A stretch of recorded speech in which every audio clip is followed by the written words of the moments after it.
Yo, what's going on, guys? Mush back at it with another video. Want to take this video to highlight a Steelrising, a game coming from Spiders, the same studio that brought you Greedfall, Technomancer, etc. Steelrising is their latest game with a super cool premise. The game is set in Paris, 1789, French Revolution, alternate history. You play as this mechanical creation. It's a Souls-like, challenging game, but with a big emphasis on traversal. Seems like it's generating a little bit of buzz right now. Want to take this video to highlight its system requirements. If you did pre-order the game, there was a beta running for a little bit, so you already probably have an idea of how the game is going to be running, but the game does officially release tomorrow, and we'll take a look at the system requirements just in case you want to be up to speed on that. But before I get into that, if you are looking to buy the game, if you want to get it a little bit cheaper, do want to point your guys' attention to Green Man Gaming, who has the game 25% off for $37.49. That is for the standard edition. The Bastille edition is 25% off for $44.99. The Bastille edition, it includes some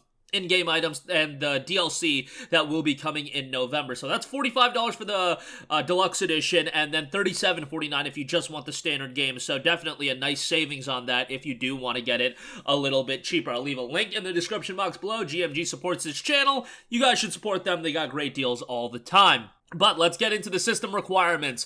First of all, let's go over minimum requirements. Intel Core i7 3770 or an AMD Ryzen 5 1400. The 3770, obviously, quite an older generation of i7s. I believe that was Ivy Bridge, but you know, still an i7, and then a Ryzen 5 1400, an older Ryzen 5 as well, but looks like this is one that's going to really utilize multiple threads. Memory, 8GB of RAM is minimum. That should be expected at this stage of the game for the majority of games. You're really seeing, you know, the bigger games forego 4GB of RAM as minimum. That's just not going to be the standard anymore. As far as GPU, RTX 2060, that's relatively, you know, notable. I mean, RTX 2060 is still a GPU that's packing quite a bit of punch, even now, a couple years after its initial release. That's still a really solid GPU. So those are the minimum requirements. Should also note 67GB is noted for minimum. That's recommended, of course, as well. They don't clarify SSD, HDD, but this is a game that, you know, like most games these days, I'd recommend you installing it to an SSD. Moving on from that, we do have the recommended requirements. i7 8700 or a Ryzen 5 3600X. Similar CPUs, but just, you know, quite a few generations ahead as far as that's concerned. But, yeah, the 8700 and Ryzen 5 3600X, obviously, more recent GPUs. And if you bought, like, a pre-built computer, a lot of you guys probably have a Ryzen 5 3600 in your build.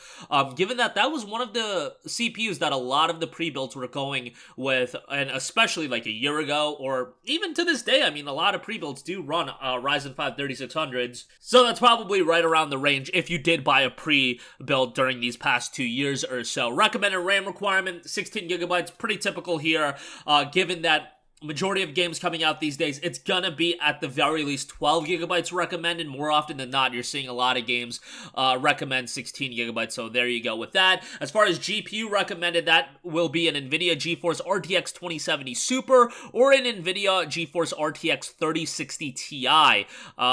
Those are pretty notable GPUs. Now, bear in mind, this is a game that's a next-generation exclusive title. It won't be on PS4 or Xbox One.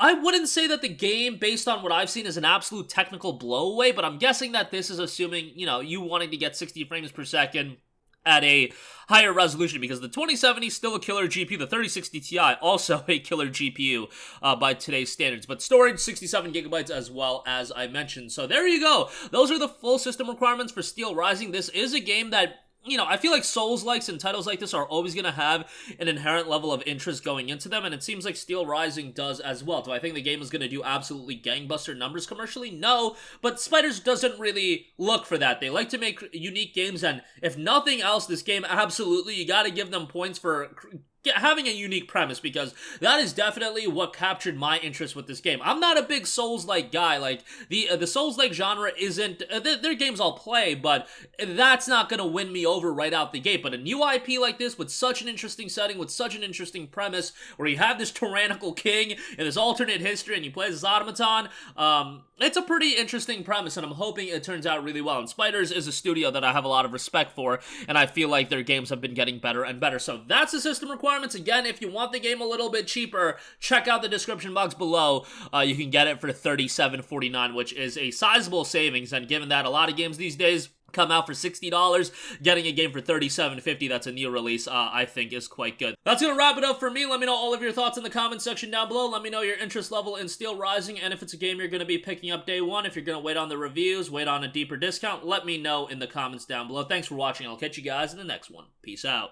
Hey, what's going on, guys? Mush here again. Hope you enjoyed the video. As you guys might know, YouTube's notification system is sometimes a little bit wonky, even if you're subscribed to the channel. Maybe you're not abundantly aware that I uploaded a video. To remedy that situation, make sure you hit the bell notification button. This way, whenever I upload a new video, and I try to upload as consistently as possible, you will be notified directly of the upload, and you can watch it as soon as it goes live. I would really appreciate if you guys hit that button so you can stay up to date with all of the content I'm posting. But as always, guys, thanks for watching, and I'll catch you guys in the next one. Peace out.